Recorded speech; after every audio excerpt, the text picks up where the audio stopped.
देख रहे हैं सत्यहिंदी.com। एक नजर अब तक की सुर्खियों पर। उत्तर प्रदेश की योगी सरकार ने हाथरस भगदड़ मामले में एसडीएम, सीओ समेत 6 अफसरों को निलंबित कर दिया है। यूपी सरकार की ओर से जारी प्रेस रिलीज में कहा गया कि हाथरस सत्संग हादसे की जांच के लिए बनी एसआईटी की रिपोर्ट के बाद ये कार्रवाई की गई है। बता दें कि रिपोर्ट में हादसे के लिए किसी साजिश से इनकार नहीं किया गया। इसमें यह भी कहा गया है कि आयोजकों की लापरवाही से हादसा हुआ। आयोजन में बड़ी संख्या में लोगों को बुलाया गया, लेकिन उनके लिए पर्याप्त इंतजाम नहीं किए गए। रिपोर्ट के मुताबिक स्थानीय पुलिस और प्रशासन के अधिकारियों ने आयोजन को गंभीरता से नहीं लिया। उन्होंने वरिष्ठ अधिकारियों को भी इस बारे में ठीक से जानकारी नहीं दी। हाथरस भगदड़ मामले की जांच के लिए गठित एसआईटी ने योगी सरकार को अपनी रिपोर्ट सौंप दी है। इस रिपोर्ट में सभी जिम्मेदार लोगों का नाम है। इस मामले में 128 लोगों से बातचीत के आधार पर ये रिपोर्ट तैयार की गई, जिसमें बताया गया है कि किस तरह से सत्संग में हादसा हुआ। रिपोर्ट में ये भी जिक्र है कि इस हादसे में किसका क्या रोल रहा। फिलहाल ये रिपोर्ट गोपनीय बताई जा रही है। इसी रिपोर्ट के आधार पर मुख्यमंत्री आगे की कार्रवाई का आदेश देंगे। बता दें कि एसआईटी की ये रिपोर्ट 850 पन्नों की बताई जा रही है। हालांकि इसमें कहीं भी भोले बाबा के नाम का जिक्र नहीं है। मुंबई के वर्ली में BMW हिट एंड रन मामले के मुख्य आरोपी और शिवसेना नेता के बेटे मिहिर शाह को गिरफ्तार कर लिया गया है। पीटीआई की एक रिपोर्ट के मुताबिक मुंबई पुलिस के अधिकारी ने यह जानकारी दी। आपको बता दें कि बीते रविवार की सुबह 7 बजे एक दंपत्ति स्कूटी से वर्ली कोडियावाड़ा की तरफ जा रहे थे। उसी दौरान लैंडमार्क जीप शोरूम के सामने एक BMW कार आई और उसने उनकी स्कूटी को पीछे से धक्का मार दिया, जिसके बाद घायल महिला को उपचार के लिए अस्पताल ले जाया गया, लेकिन अस्पताल में भर्ती करने से पहले ही उनकी मौत हो गई। इस घटना को लेकर वर्ली थाने में विभिन्न धाराओं में केस दर्ज कर मामले की जांच की जा रही है। इससे पहले मिहिर के पिता और ड्राइवर को हिरासत में लिया गया था और मिहिर हादसे के बाद से फरार था। पुलिस की 6 टीमें उसकी तलाश कर रही थीं और अब सामने आ रही मीडिया रिपोर्ट्स के मुताबिक 24 वर्षीय मिहिर शाह को गिरफ्तार कर लिया गया है। प्रधानमंत्री मोदी की रूस यात्रा को यूक्रेन ने निराशाजनक और चिंताजनक बताया है। गौरतलब है कि रूस और यूक्रेन के बीच बीते 2 साल से अधिक समय से युद्ध जारी है। इस बीच प्रधानमंत्री मोदी जब कल सोमवार को रूस पहुंचे, तो इससे पहले ही रूसी मिसाइलों ने यूक्रेन के शहरों पर हमला किया था। इस हमले में कम से कम 37 लोग मारे गए और 170 अन्य घायल हुए। वहीं अब यूक्रेनी राष्ट्रपति व्लादिमीर जेलेंस्की ने प्रधानमंत्री मोदी की रूस यात्रा को लेकर उन्हें निशाने पर लिया है और उनकी आलोचना की है। जेलेंस्की ने एक्स पर पोस्ट में कहा कि दुनिया के सबसे बड़े लोकतंत्र के नेता को मॉस्को में दुनिया के सबसे खूनी अपराधी को गले लगाते हुए देखना निराशाजनक है। ये शांति प्रयासों के लिए भी झटका है। कठुआ आतंकी हमले पर राजनीतिक दलों की प्रतिक्रियाएं आनी जारी हैं। इसी क्रम में कांग्रेस नेता सचिन पायलट ने कहा कि आतंकवादी हमले लगातार बढ़ रहे हैं। संसद में सरकार दावा करती है कि जम्मू कश्मीर में हालात सामान्य हैं, लेकिन अगर हमारे जवान आतंकी हमलों में अपनी जान गंवा रहे हैं तो सरकार को सफाई देनी होगी। वहीं आरजेडी नेता मनोज झा ने कहा कि उन परिवारों पर क्या बीत रही होगी, यह कल्पना के परे है। बड़ी बड़ी बातें हो रही थीं कि धारा 370 हटाए जाने के बाद हालात सामान्य होंगे। क्या ये सामान्य हालात के लक्षण हैं? मनोज झा ने कहा कि कहीं कुछ कमी है, जिसे या तो हमारे दिल्ली के बड़े लोग समझ नहीं पा रहे या फिर उस स्तर का चिंतन नहीं कर रहे हैं। ओडिशा के जगन्नाथ मंदिर के रत्न भंडार को फिर से खोलने के लिए गठित पैनल के अध्यक्ष और ओडिशा हाईकोर्ट के रिटायर्ड जस्टिस विश्वनाथ रथ ने आज समिति की दूसरी उच्च स्तरीय बैठक की अध्यक्षता की। बैठक के बाद उन्होंने कहा कि खुशी की बात है कि सभी सदस्य जो उपस्थित थे, उन्होंने अपना वक्तव्य रखा। हमने सरकार से अनुरोध किया है कि सरकार रत्न भंडार को हमें 14 जुलाई को खोलने की अनुमति दे। प्रावधान के अनुसार हमें सरकार की अनुमति चाहिए। हमारे पास चाबी आ जाएगी, उसी दिन सामान को भी शिफ्ट किया जाएगा। गर्भगृह के अंदर ही रत्न भंडार बनाया जा रहा है।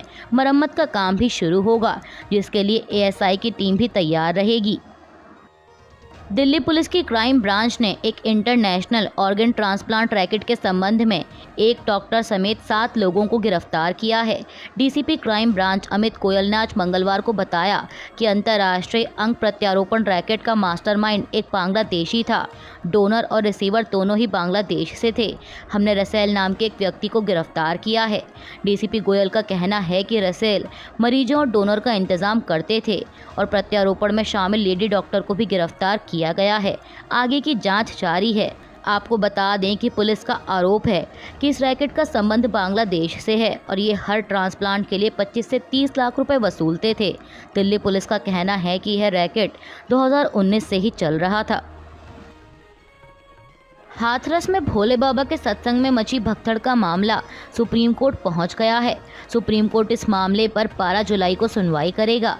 दरअसल आपको बता दें कि हाथरस भगदड़ की जांच की मांग करने वाली जनहित याचिका सुप्रीम कोर्ट में दायर की गई थी। जनहित याचिका में भगदड़ की जांच के लिए शीर्ष अदालत के सेवानिवृत्त न्यायाधीश की देखरेख में 5 सदस्यीय विशेषज्ञ समिति के गठन की मांग की गई है।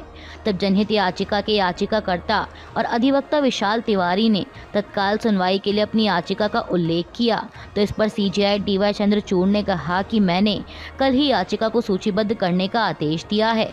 गौरतलब है कि उत्तर प्रदेश के हाथरस में 2 जुलाई को भोले बाबा के सत्संग में भगदड़ मच गई थी। इस दौरान 121 लोगों की मौत हो गई। यूपी की योगी सरकार ने इस मामले की जांच के लिए एसआईटी का गठन किया और अब एसआईटी ने योगी सरकार को अपनी रिपोर्ट भी सौंप दी है। रूस और भारत के 22वें शिखर सम्मेलन के लिए मॉस्को पहुंचे प्रधानमंत्री मोदी ने आज मंगलवार को मॉस्को में भारतीय समुदाय को संबोधित किया। इस दौरान पीएम मोदी ने कहा कि आपका ये प्रेम, आपका ये स्नेह, आपने यहाँ आने के लिए समय निकाला, मैं आपका बहुत बहुत आभारी हूँ। मैं अकेला नहीं आया, मैं मेरे साथ बहुत कुछ लेकर आया हूँ। मैं अपने साथ हिंदुस्तान की मिट्टी की खुशबू लेकर आया हूँ। मैं अपने साथ 140 करोड़ देशवासियों का प्यार लेकर आया हूँ। प्रधानमंत्री ने आगे कहा कि आज 9 जुलाई है और आज के दिन मुझे शपथ लिए पूरा 1 महीना हो गया। आज से ठीक 1 महीने पहले 9 जून को मैंने तीसरी बार भारत के प्रधानमंत्री पद की शपथ ली थी और उसी दिन मैंने एक प्रण लिया था कि अपने तीसरे कार्यकाल में मैं 3 गुनी ताकत के साथ काम करूंगा। पीएम मोदी ने कहा कि आज भारत वो देश है जहां दुनिया का तीसरा सबसे बड़ा स्टार्टअप इकोसिस्टम है। 2014 में जब आप लोगों ने मुझे पहली बार देश की सेवा करने का मौका दिया, तब कुछ सैकड़ों में स्टार्टअप हुआ करते थे, आज लाखों में हैं। आज भारत वो देश है जो रिकॉर्ड संख्या में पेटेंट फाइल कर रहा है, रिसर्च पेपर पब्लिश कर रहा है और यही मेरे देश के युवाओं की शक्ति है। दुनिया भी हिंदुस्तान के नौजवानों के टैलेंट को देखकर अचंभित है। पिछले 10 सालों में देश ने विकास की जो रफ्तार पकड़ी है, उसे देखकर दुनिया हैरान है। दुनिया के लोग जब भारत आते हैं तो कहते हैं कि भारत बदल रहा है। वो ऐसा क्या देख रहे हैं? प्रधानमंत्री ने कहा कि भारत का कायाकल्प, भारत का नवनिर्माण वो साफ साफ देख पा रहे हैं। प्रधानमंत्री मोदी के रूस दौरे के बीच खबर सामने आ रही है कि रूस ने बड़ा फैसला लेते हुए रूसी सेना में तैनात सभी भारतीयों को सेवा मुक्त करने और उन्हें वापसी की सुविधा देने का फैसला किया है। एबीपी न्यूज़ के एक रिपोर्ट के मुताबिक पीएम मोदी के दौरे के बीच रूस ने ये बड़ा फैसला किया है। दरअसल आपको बता दें कि कुछ दिन पहले ही रिपोर्ट में दावा किया गया था कि कई भारतीयों को विदेश में नौकरी देने के बहाने से रूस की सेना में भर्ती करा दिया गया था और इन्हें युद्ध क्षेत्र में भी भेजा गया। मीडिया रिपोर्ट्स के मुताबिक पीएम मोदी ने इस मुद्दे को रूसी राष्ट्रपति पुतिन के सामने उठाया, जिस पर अब रूस ने इन भारतीयों को सेवा मुक्त करने का फैसला किया है। जम्मू कश्मीर के कठुआ में हुए आतंकी हमले पर रक्षा सचिव गिरिधर अरमने ने दुख व्यक्त किया है। उन्होंने कहा कि मैं कठुआ के बदनोटा में हुए आतंकवादी हमले में 5 बहादुर जवानों की मृत्यु पर गहरा दुख व्यक्त करता हूं तथा शोक संतप्त परिवारों के प्रति गहरी संवेदना व्यक्त करता हूं। रक्षा सचिव की ओर से भारत सरकार के रक्षा मंत्रालय के प्रधान प्रवक्ता ने इस संदेश को एक्स पर पोस्ट किया। रक्षा मंत्रालय के प्रधान प्रवक्ता भारत भूषण यादव ने एक अन्य पोस्ट में लिखा कि राष्ट्र के प्रति उनकी निस्वार्थ सेवा को सदैव याद रखा जाएगा और उनका बलिदान व्यर्थ नहीं जाएगा। भारत हमले के पीछे की बुरी ताकतों को पराजित करेगा। कठुआ में भारतीय सेना के काफिले पर हुए आतंकी हमले को लेकर नेशनल कॉन्फ्रेंस के अध्यक्ष डॉक्टर फारूक अब्दुल्ला ने कहा कि सारी दुनिया में इसकी निंदा हो रही है। ये गलत है। दुनिया का कोई देश आतंकवाद को कबूल करने के लिए तैयार नहीं है। वो मुल्क जो इनको भेज रहा है आतंकवाद उनको साफ कर देगा। फारूक अब्दुल्ला ने आगे आतंकी घटनाओं पर चिंता जाहिर करते हुए कहा कि कैसे बॉर्डर पर हालात बदलेंगे, कहीं ये स्थिति लड़ाई पर ना ला दे। उन्होंने कहा कि जब आतंकवाद बंद होगा तब बातचीत शुरू होगी। दोनों चीज़ें एक साथ नहीं चल सकती। उन्हें इस बारे में सख्त कदम उठाने चाहिए। आपको बता दें कि इससे पहले जम्मू कश्मीर के पूर्व मुख्यमंत्री गुलाम नबी आज़ाद ने भी हमले की सख्त निंदा की थी। उन्होंने केंद्र सरकार से इस मामले में सख्त कदम उठाने की मांग की है। जम्मू कश्मीर के कठुआ में आतंकियों ने घात लगाकर सुरक्षा बलों पर बड़ा हमला कर दिया। इस आतंकी हमले में 5 जवान शहीद हो गए जबकि 5 जवान घायल हुए हैं। बता दें कि पिछले 1 महीने में यह जम्मू संभाग में हुआ छठा बड़ा हमला है, जबकि कठुआ जिले में 1 महीने में ये दूसरा बड़ा आतंकी हमला है। मीडिया रिपोर्ट्स के मुताबिक यह हमला बिलावर के मचेड़ी किंडली मल्हार सड़क पर हुआ। यहाँ सुरक्षा बलों के 10 जवान सेना के वाहन से बदनोता गांव के पास माचेड़ी किंडली मल्हार मार्ग पर नियमित गश्त पर जा रहे थे और आतंकियों ने मल्हार सड़क से सटी एक पहाड़ी पर पोजीशन ले रखी थी। जैसे ही सैन्य वाहन गुजरा, आतंकियों ने घात लगाकर पहले ग्रेनेड फेंका और उसके बाद आधुनिक हथियारों से फायरिंग शुरू कर दी। इस हमले को अंजाम देने के बाद आतंकी जंगल में भाग गए। उनकी तलाश के लिए सुरक्षा बलों द्वारा सर्च ऑपरेशन शुरू कर दिया गया है। प्रधानमंत्री मोदी के रूस दौरे पर अब शिवसेना यूबीटी नेता संजय राउत ने भी निशाना साधा है। संजय राउत ने कहा कि प्रधानमंत्री मोदी रूस, इटली, लंदन जाते हैं। वे कई बार महाराष्ट्र भी आते हैं, लेकिन वे मणिपुर क्यों नहीं जाते? संजय राउत ने पूछा कि क्या मणिपुर हमारे देश का हिस्सा नहीं है? मुंबई में भारी बारिश के चलते आज मंगलवार को मुंबई और इसके उपनगरों ठाणे, रायगढ़, पालघर, रत्नागिरी और सिंधुदुर्ग जिले में आज आयोजित होने वाली मुंबई विश्वविद्यालय की परीक्षाओं को टाल दिया गया है। इसकी नई तारीखों की बाद में घोषणा की जाएगी। इसके अलावा वडाला समेत कई स्टेशनों पर जल जमाव के कारण ट्रेनों के संचालन में देरी हो रही है। हार्बर लाइन पर लोकल ट्रेनें देरी से चल रही हैं।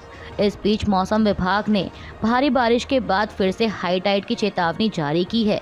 आपको बता दें कि सोमवार से हो रही बारिश ने मुंबई वासियों के जीवन को अस्त व्यस्त कर दिया है। समाचार एजेंसी पीटीआई के मुताबिक मौसम विभाग ने दोपहर 2:33 पर 4.31 मीटर हाई टाइड और शाम 8:36 पर लो टाइड का अनुमान लगाया है। अभी के लिए बस इतना ही। बाकी की खबरों के लिए जुड़े रहिए सत्य हिंदी.com के साथ।